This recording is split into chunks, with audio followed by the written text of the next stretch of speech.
Hi, my name's Andy Fry. I'm here at the TellyCast How to Make Money in Digital event with Alex Morris from SB Media Group. Alex, lovely to have you here. Tell us a bit about your session and the ideas you were trying to get across. Sure, so I was talking about really how we built a brand that emerged from one single influencer, and how by building that brand and the power of that brand, we've been able to unlock lots of different opportunities, both across revenue, production, and creative, in order to build a media brand ultimately.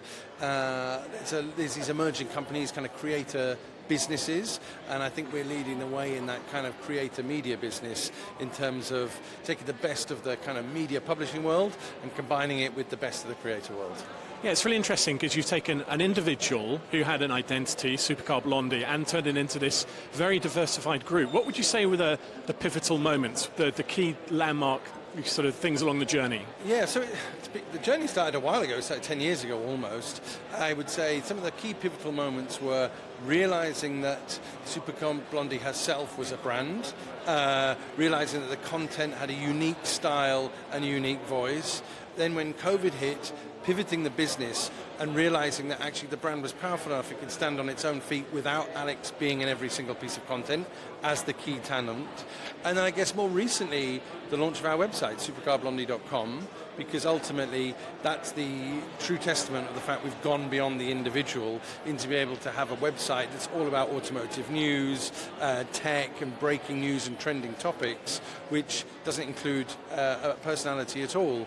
And then more recently we've launched SBX Cars. It's not named after Supercar Blondie at all, but that's our car auction platform, which leverages our brand and our capacity to promote to our audience, but actually creating a B2C product. Yeah, some really interesting developments there. I'm fascinated. I mean, you mentioned it in the session that you launched a website. We're all trying to launch podcasts and YouTube channels, and you went for a website. Tell me why the website makes sense. So strategically, it was really been hugely important for us. It's the fastest growing revenue stream in our business. And yeah, it does seem like a bit of an early noughties play to launch a website. But for us, it was the ultimate proof that we weren't relying on an individual in the content. Our content is all about trending topics, breaking news in automotive. And what we realized is, because of the power of the Supercar Blondie brand, we were able to leverage that to build Google authority. Google authority allows us that really vital SEO promotion. And so for us strategically, it's about broadening out our brand, giving ourselves more revenue streams. The other thing with web that's fantastic is that it's cheaper content to produce than video. All our other content is video, requires an awful lot of travel, all the production and editing. Even for social first content, it's quite a lot of heavy lifting. And web allows us that fast turnaround, in the moment content creation without the same level of investment.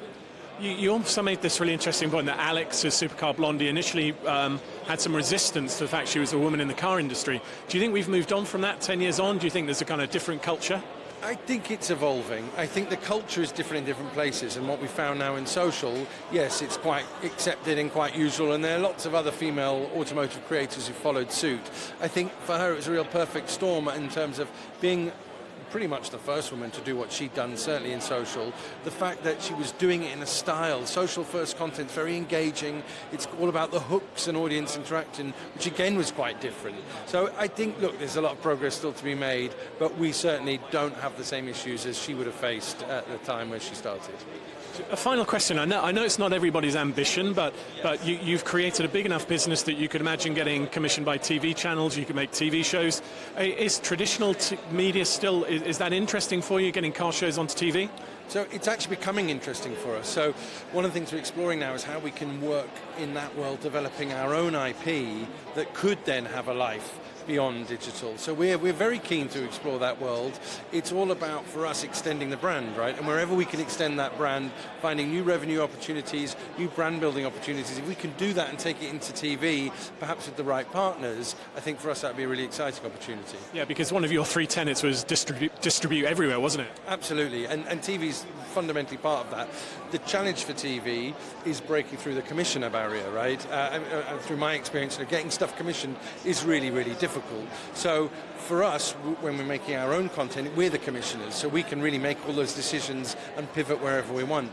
But like I said, if we can find the right partners, develop the right creative, we'd be really keen to extend our brand in that way. Brilliant. So Alex Morris, SB Media, thanks very much for talking to us. Thanks very much. It's been a great day.